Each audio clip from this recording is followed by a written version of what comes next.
Unable to keep up with the who, the when, the why, and the how? Well, don't worry.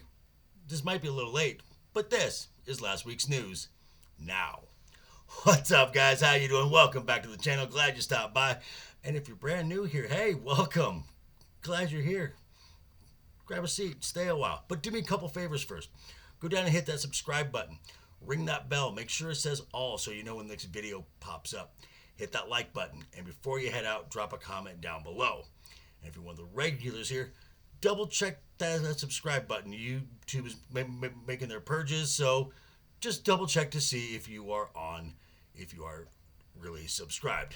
And for you guys also, hit that like button. And before you leave, drop a comment as well. YouTube does love the comments. And of course, share the video out on all the socials. Okay, merch store is still up. Thank you again for everyone who did the campaign. We'll get some numbers later this month, and I will let you know how much money we raised. Okay, so we're just gonna jump right into this because we got some doozy stories over this past week that you might have missed. So, oh boy, let's just jump right into it. Okay, we're gonna start with Screen Rant, saying that Ant-Man is Phase 5's Age of Ultron. Do you hear that, Kevin? They're really trying, huh? I know. They're cute. What, your jaw hurts? Your knees are sore again? Eh? Eh. What a putz. So let's take a look at this article from Screen Rant. It says here, Quantumania sets up Phase 5 like Age of Ultron set up Phase 3. Oh boy, you can't make this stuff up, folks. In Ant-Man and the Wasp Quantumania, a lot of time is devoted to introducing Kang the Conqueror. He had 20 minutes of screen time. How's that a lot of time? A master of time exiled by his variants to the quantum realm, which is outside of time and space. The true danger comes from the countless versions of Kang that exist who are putting the multiverse at risk, and yet two have been dispatched very easily. Oh boy. The multiverse at risk through colliding realities known as incursions. Building upon pre-existing multiversal projects such as Spider-Man No Way Home, which is a Sony film, Doctor Strange and the Multiverse of Madness, which is the only Phase 4 film to turn a profit, and especially Loki, where Loki was a sidekick in his own show, Quantumania takes what's been set out to lay a strong foundation for the future of the multiverse saga as the official start of Phase 5. Okay. Major difference between Ant-Man Whatever Mania and Age of Ultron. Age of Ultron was a successful film. If you take its global box office and adjusted for inflation, Age of Ultron hit just shy of $1.4 billion. That's right, billion with a B. This film is going to be lucky to get to $500 million. Very lucky. It's going to end up somewhere between the first Ant-Man and Ant-Man and the Wasp. I know. Sucks, huh? Oh boy. But I know some folks are saying, what, in Phase 5 we're going to get the X-Men and the Fantastic Four.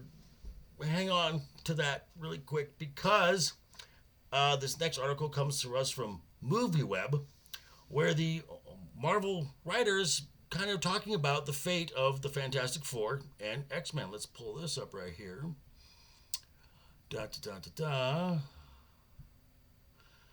Okay, so this is from Screen Rant, and where it says Ant-Man and the Wasp, the whatever mania writer Jeff Loveness has offered some insight into his next foray into the MCU, Avengers: The Kang Dynasty, revealing that the likes of the X-Men and the Fantastic Four will not appear in the next superhero team-up outing. Speaking with comicbook.com, Loveness describes the Fantastic Four which will be released a few months before Avengers the Kang Dynasty, as being its own thing. Quote, "No, I think all that stuff is pretty far away. I know they're making Fantastic Four, but that's its own thing. I mean, I'm the biggest X-Men guy in the world." Sure you are. "No, I think that's being saved for a bit, but these Avengers are in trouble." Truth. "They got a lot going on with Kang. They got more than enough to handle." End quote. I also like to keep in mind that this Jeff Loveness is the same guy who wrote that box office smash, Ant-Man and the Wasp, whatever, mania. Sorry, dude. Sucks to suck. So, alright, so we're going to go from one failed studio head, that's you, to another under the umbrella of Disney. We got Kathleen Kennedy. Oh, that's right. You know what's coming. And this comes to us from the YouTube channel WDW Pro. And he is, again, this is what information he has received as of now. This is rumor at best, so keep that in mind and take it with a grain of salt. But he is giving information he received from Cameron Pasha and his Disney Inside Scoop, who has been nicknamed Sparrow, who basically scooped the hiring freezes and the mass layoffs about 48 hours prior to the trades, making that known. So the source has been very reputable in the past. But so WDW Pro is reporting that the rumor that Star Wars Celebration 2023 in London is less a celebration about Star Wars, but more about Kathleen Kennedy. Ooh, and the source said that there's already being print the material being made, that there is some Star Wars, but mostly it's about Kathleen. Panels praising Kathleen. And from what I've heard, this is part of an agreement where Kathy agrees to do where Disney has to agree to do this, so Kathy will just go away quietly, which just makes that rumor that either right before or right after the release of Indiana Jones 5, The Dial of Destiny, is where Kathleen Kennedy will officially announce retirement, either through Disney or herself. Whew, wow. But the good thing about this is that Star Wars Celebration is next month, so we will know soon enough if this rumor is in fact true. Okay, staying with Lucasfilm. Mandalorian executive producer claims Luke was not a Jedi. And this comes to us from Bounding Into Comics. This comes from a recent interview that John and Dave had with Screen Rant, where they discussed such topics as the Darksaber, Grogu,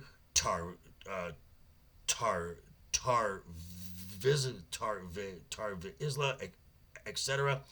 And when talking about his training, Dave Filoni alludes that Grogu had training as a youngling, but is not a Jedi. Same as Luke. John quickly corrected him, quoting Yoda, "When gone am I, the last of the Jedi, will you be?" Palpatine acknowledging him as a Jedi. So is this a misspeak on Filoni's part, or is this a Freudian slip? Tune in next Wednesday. I've got a little something about Mr. Dave Filoni that some of you might like, and I guarantee a lot of you will not. But tune in anyway. And finally, to wrap this up, from Variety, Dungeons and Dragons writers admit to emasculating male characters. Oh boy. So the writers of the show sat down with Variety to discuss how they approach making movies, the way they write scripts, blah blah blah blah blah. This is a very long article, but it came down to this point, and let me pull this up right here. So, Variety asks, it in that vein, it was really struck in Honor Among Thieves that the lead female characters, Michelle Rodriguez's Holga and Sophia Lillis's Doric, are at the forefront of the action scenes, and the men are often hanging back.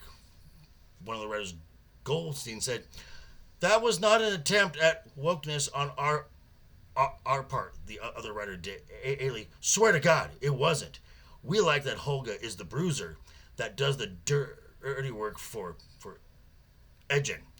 And he doesn't like to get his hands dirty. We also love emasculating leading men," Goldstein did, and said, "Not for woke reasons, Daily, just because it's funny and fun and fresh." Funny, fun, and fresh. More like tired and cliche. And if you have to defend your decisions by saying in 4 sentences, but it's not because woke, if half of your sentences and then 4 sentences on a topic are it's not woke, guess woke. Guess what, folks? It's probably woke. Sorry, guys. Not sorry, but it sucks to suck. Oh boy, but that's some of the news you might have missed. And this is when I turn it back over to you guys to let me know what you think down below in the comments. Wow. Oof. Fun there. So let me know what you think down below in the comments. And remember, guys, hit that subscribe button, ring that bell. If you liked the video, give it a thumbs up. If you didn't like the video, hey, thanks for sticking around this long. I appreciate that. And I will see you tonight, 5 p.m. Pacific, 8 p.m. Eastern, over on Legion Talk, going back to the world of Westeros. We are on Game of Thrones Season 2, Episode 7, doing a breakdown of that episode. And I will also see you Tuesday for Tyler the Redbeard We Rank Stuff. This week we're talking Stallone movies. It should be a lot of fun. Again, folks, thanks for stopping by. Have a great week. Always have fun. Hashtag keep talking, and always keep that smile on your face. Toodles.